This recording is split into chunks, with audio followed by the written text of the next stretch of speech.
Hello bachcho, let's see this question, and the question says the work function of a sodium metal is 4.41 into 10 raised to the power minus 19 joule. If photons of wavelength 300 nanometer are incident on the metal, the kinetic energy of the ejected electrons will be.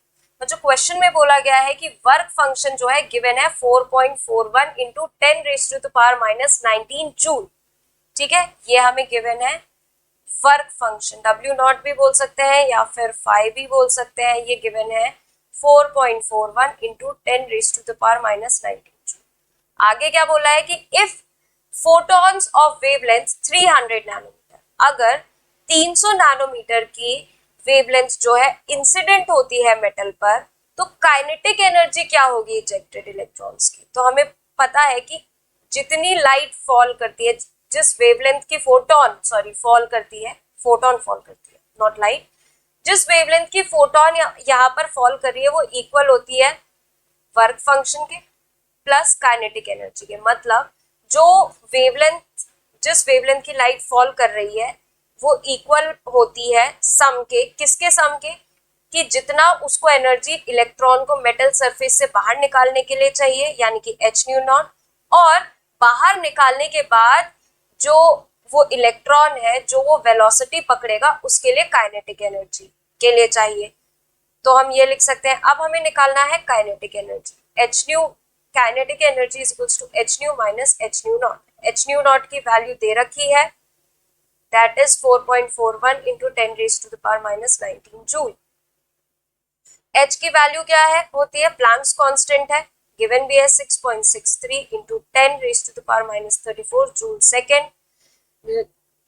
Frequency को हम लिख सकते हैं c by lambda, जहां पे c होता है velocity of light और लैम्डा होता है वेवलेंथ, जो कि क्वेश्चन में गिवन है.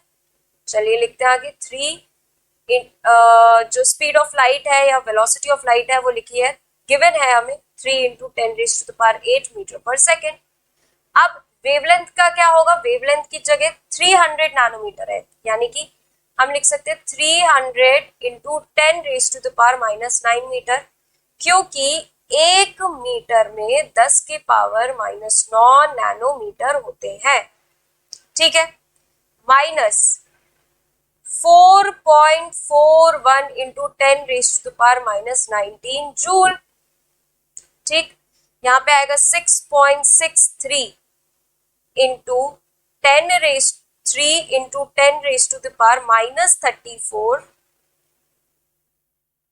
Into 10 raise to the power plus 8.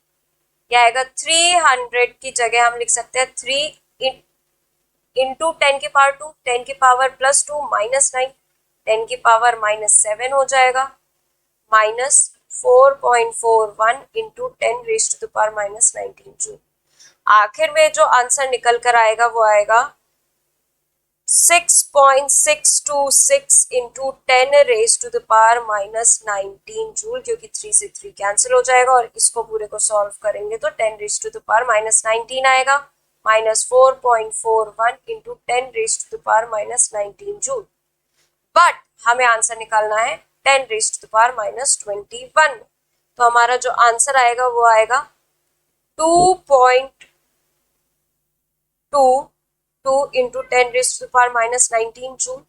इसको जब हम शिफ्ट करेंगे तो हमारा लगभग 222 के अप्रॉक्स आएगा. 222 into 10 raise to the power minus 21 joule.